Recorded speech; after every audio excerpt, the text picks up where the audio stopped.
Hello everyone, welcome to my YouTube channel Shiksha Diksha. तो चलिए start करते हैं आज की अपनी वीडियो। आज की जो मेरी वीडियो है उसमें मैं इकोनॉमिक्स में 5 ईयर प्लान बताने वाली हूँ और ये मेरी थर्ड वीडियो है इकोनॉमिक्स की। तो चलिए स्टार्ट करते हैं 5 ईयर प्लान, क्योंकि ये बहुत ही ज़्यादा इंपॉर्टेंट है। एसएससी, रेलवे, कुछ किसी भी एग्ज़ाम में आपके पूछे जा सकते हैं। सो मैंने सोचा जल्दी से 5 ईयर प्लान सारे पढ़ा देते हैं आपको, और उसके बाद उसके बीच बीच में भी जो चीज़ें आती रहेंगी जिनको मुझे बताना है वो भी मैं बताती रहूँगी। अगर कुछ भी ऐसा आ रहा है तो साथ साथ में भी बताते रहेंगे, और अगर कोई 1 ईयर प्लान आया है तो उसको भी बता देंगे। तो चलिए बात करते हैं अपने 5 ईयर प्लान की, यानी कि पंचवर्षीय योजनाओं की। तो सबसे पहली बात कि पंचवर्षीय योजनाएं आखिर क्यों तैयार की गई, ये एक बात उठती है कि क्यों इन्हें तैयार करने की ज़रूरत क्या थी।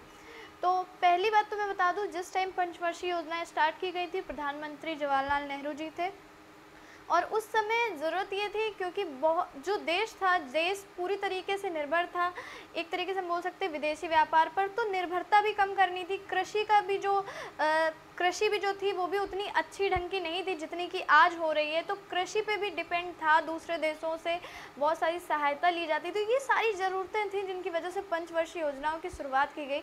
तो एक तरीके से अगर हम परिभाषा बोलें तो पंचवर्षीय योजनाओं की परिभाषा हम ये बोल सकते हैं, आप जानते हैं 5 ईयर्स के लिए होती थी। तो निश्चित समय में या निश्चित समयावधि में अपने लक्ष्य को पूरा करना, ये इनका काम था पंचवर्षीय योजनाओं का।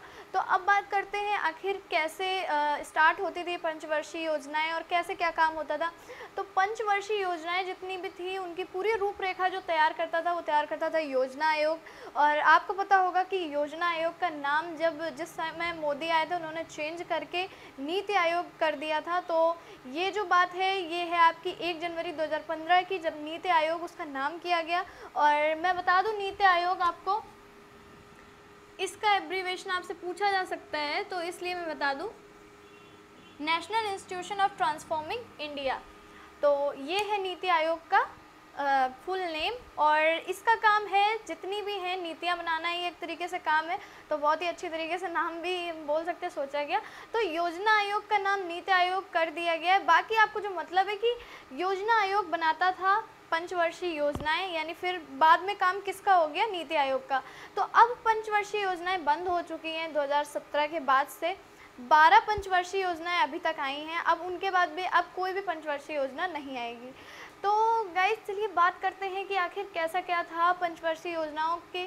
पहली पंचवर्षीय योजना में क्या क्या था और कैसे कैसी विषय वस्तु यानी क्या क्या थीम्स रखी जाती हैं पंचवर्षीय योजनाओं की।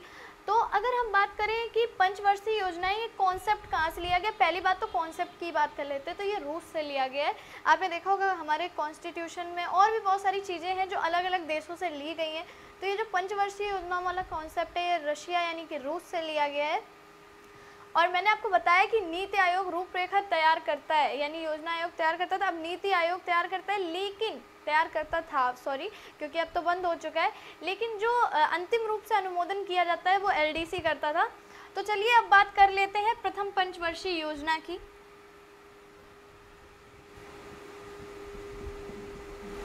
फर्स्ट 5 ईयर प्लान, यानी कि आपकी प्रथम पंचवर्षीय योजना। मैं पूरा लिख नहीं रही हूँ, प्रथम पंचवर्षीय योजना के बारे में बात कर लेते हैं। तो प्रथम पंचवर्षीय योजना का मेन उद्देश्य देखिए, मेन उद्देश्य अगर हम बोले तो कृषि और सिंचाई इसका मेन उद्देश्य रखा गया था। इसके साथ ही साथ जितने भी ऐसे लोग हैं जो कि दूसरे देशों में जिनका पुनर्निर्वास कराना था, जो कि शरणार्थी थे, जिनको हम शरणार्थी बोल सकते हैं, रिफ्यूजी, तो उनके पुनर्निर्वास के लिए भी ये योजना आरंभ की गई थी। इसके साथ साथ जितनी भी विदेशी सहायता मिलती थी उस पर निर्भरता कम करना, ये भी इसका एक मेन लक्ष्य था। डिपेंडेंसी जो है हमारी दूसरे कंट्रीज़ के ऊपर, उनको कुछ कम करना। और मेन ये जो कृषि व्यवस्था है ये तो पहले बहुत ज़्यादा डाउन थी। उसके बाद आप जानते फिर हरित क्रांति वगैरह हुई, तो ये सारी चीज़ों ने बहुत ज़्यादा ही कृषि को अच्छा बनाया है। और बात कर लेते हैं किस मॉडल पर आधारित थी। तो ये बहुत क्वेश्चन पूछा जा सकता है। हेराल्ड डोमर मॉडल पर आधारित थी, मैं इसको लिख दे रही हूँ।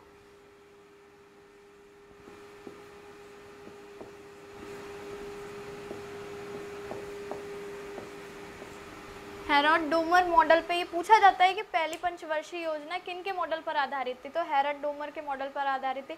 और हम कुछ बात कर लेते हैं पंचवर्षीय योजनाओं के दौरान ही कि कैसे क्या हुआ। और सबसे पहली बात तो हम बात कर लें कि पंचवर्षीय योजनाओं का वित्तीय महीना क्या होता था।